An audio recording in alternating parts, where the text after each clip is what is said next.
오늘은 사랑하는 자라는 제목으로 하나님의 말씀을 함께 나누겠습니다. 오늘 본문을 보면 마리아, 마르다, 그리고 나사로 이 남매가 나오죠. 그리고 성경은 분명하게 5절에 본래 마르다와 그 동생과 나사로를 사랑하신다라고 기록하고 있습니다. 하나님 예수께서 우리를 참 사랑하시죠. 그러나 이렇게 드러내고 한 가정을, 이 남매들에 대한 특별한 사랑을 또한 표현하는 것도 그렇게 일반적으로 성경에 묘사되는 거라고 하기는 어렵겠습니다. 그러니까 오늘 본문의 맥락에서는 예수님의 사랑은 틀림이 없고 예수님은 그들에게 가장 유익하고 가장 좋은 것을 원하시는 분이심을 5절을 통해서 더 분명하게 이야기하고 있습니다. 그런데 예수님이 사랑하신다고 문제가 안 생기는 것 아니죠. 예수님이 가장 사랑하시는 이 남매에게도 감당할 수 없을 만큼의 어려운 일이 생겼습니다. 특별히 그 중에 마리아는 향유를 주님께 붓고 머리털로 주님의 발을 닦았던 정말 특별한 헌신의 사람으로 묘사하고 있습니다.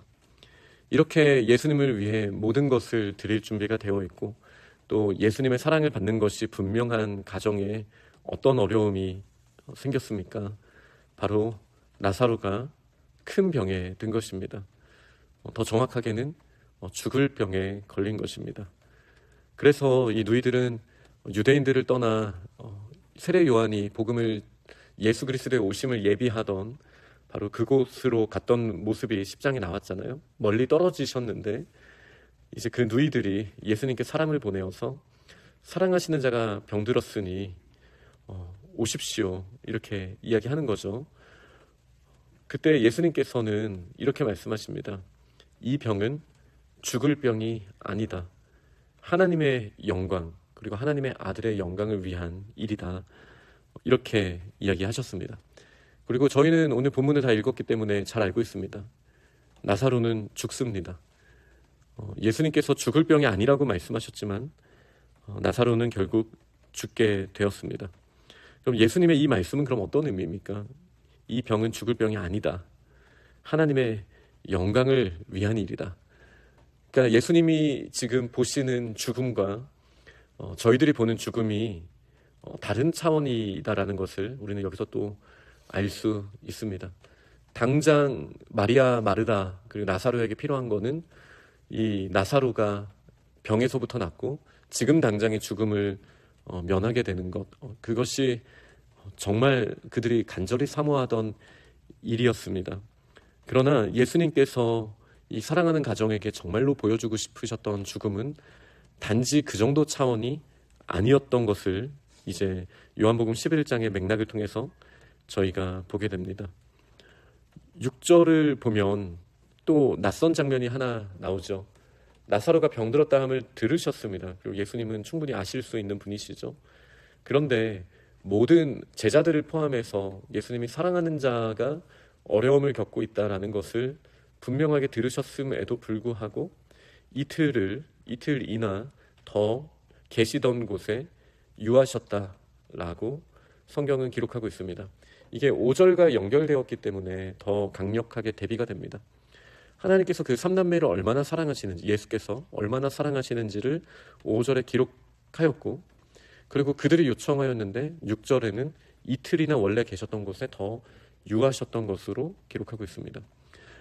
그럼 이제 여기서 저희는 하나님이 나를 충분히 사랑하지 않으신가 봐라고 우리가 생각하고 또 토로할 만한 우리 인생에 어려움이 생기고 우리가 감당하지 못할 충격적인 일들이 일어날 때 그때 우리에게 하나님께서 분명하게 주시는 말씀이 오늘 주신 말씀이지 않겠습니까?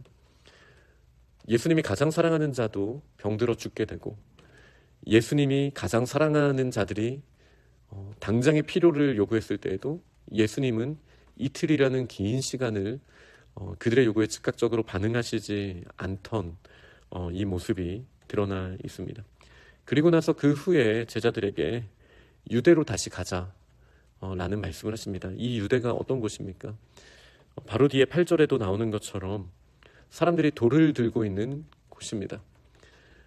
예수님이 너무나 사랑하시는 이 나사로의 가정이 있는 곳이기도 하지만 예수님을 죽이려고 지금 눈에 불을 켜고 있는 많은 사람들이 돌을 들고 있는 곳이기도 합니다.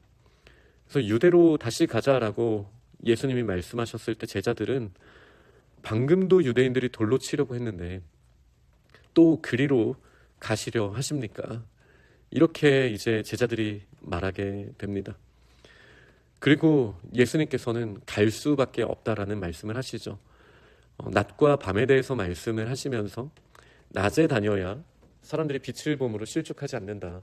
이것은 수전절 때 빛의 절기 때 얘기하셨던 내가 세상의 빛이다 라는 말씀과 또 제자들에게 반복적으로 말씀하셨던 예수님이 육신으로 언제까지나 계시지는 않는다라는 그 맥락, 이 낮이라는 시간이 제한되어 있다라는 그 맥락을 말씀하시면서 이제 그 낮에 실족치 않을 수 있도록 빛이신 예수님께서 어두움에 또 죽음의 냄새가 나는 이 유대로 가셔야 함을 예수님께서 말씀하셨습니다.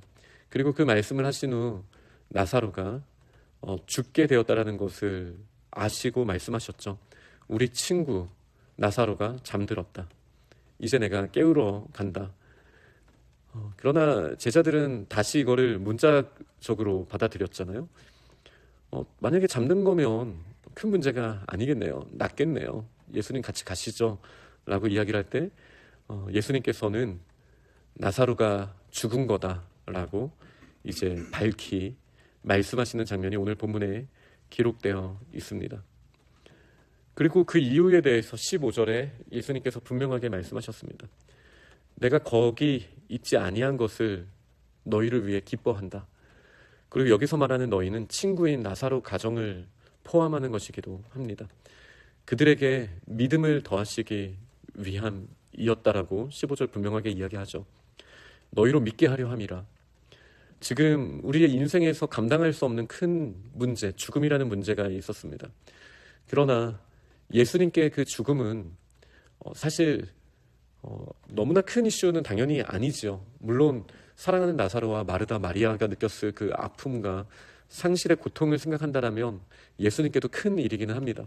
그러나 예수님께서 영원함을 대가로 이제 지불하시기 위하여 십자가에 못 박혀 죽으시고 우리에게 영원한 생명을 주셨다라는 것을 생각해 봤을 때 이 잠깐의 육신의 죽음이라는 것은 영원히 그분과 함께 하시는 생명과 비교하면 어떻게 보면 아무것도 아니라고도 할 수 있습니다. 그러나 예수님은 여전히 그 부분에도 관심을 가지고 계십니다. 왜요? 하나님의 영광을 위해서요. 그러나 이 하나님의 영광을 위해서 이 4절과 15절을 연결해 보면 믿음이라는 것이 너무나 중요하다는 것을 알게 됩니다. 믿음은 우리가 보지 못하는 것들의 실상이지 않습니까? 사람들이 보는 것은 무엇입니까? 죽음. 사람들이 보는 것은 무엇입니까? 돌 들고 있는 대적하는 손. 또 사람들이 보는 것은 무엇입니까? 예수님이 이틀이나 그곳을 향해 움직이지 않으셨고 아직도 유대는 먼 거리에 있다라는 사실입니다. 이렇게 보이는 대로만 살아간다라면, 그것이 전부라고 생각한다라면 우리의 인생에 어떠한 소망이 있겠습니까? 그러나 예수님은 여전히 다른 곳에 계시는데 나사로는 죽었습니다. 그리고 그 가는 길에 사람들은 돌을 들고 예수님과 제자들을 죽이려고 합니다. 그리고 예수님은 사랑하시는데 오히려 더디게 이틀이나 그곳에 더 유하셨습니다. 우리의 간절한 마음에는 지금 당장 이루어져야 하는 우리의 문제들이 있잖아요. 그런데 오히려 예수님은 이렇게 말씀하십니다. 너희를 사랑하시기 때문에 기다리시는 거라고 그렇게 말씀하고 계신 거예요. 왜요? 이 기다림을 통해서 너무나 소중한 영혼과도 연결이 되는 우리의 믿음이 자라나기 때문입니다. 예수님의 믿음이 아니라 우리의 믿음을 위해서 예수님은 즉각적으로 반응하지 않으시고 있습니다. 이것이 사실 오늘 본문이 말하고자 하는 가장 중요한 본질이고, 그리고 지금 저희들에게도 너무나 중요한 일이라 할 수 있습니다. 예수님이 나사로를 살리시는 것은 어려운 일이 아닙니다. 아니, 병에 들지 않게 하실 수도 있죠. 그러나 하나님께서 세우신 질서 안에 실제로 요한복음 11장 뒷부분에 이제 나사로야 나오라라는 부르심에 따라 나사로는 살아났지만, 그러나 지금 나사로가 어디 있습니까? 나사로는 죽게 되는 것이죠.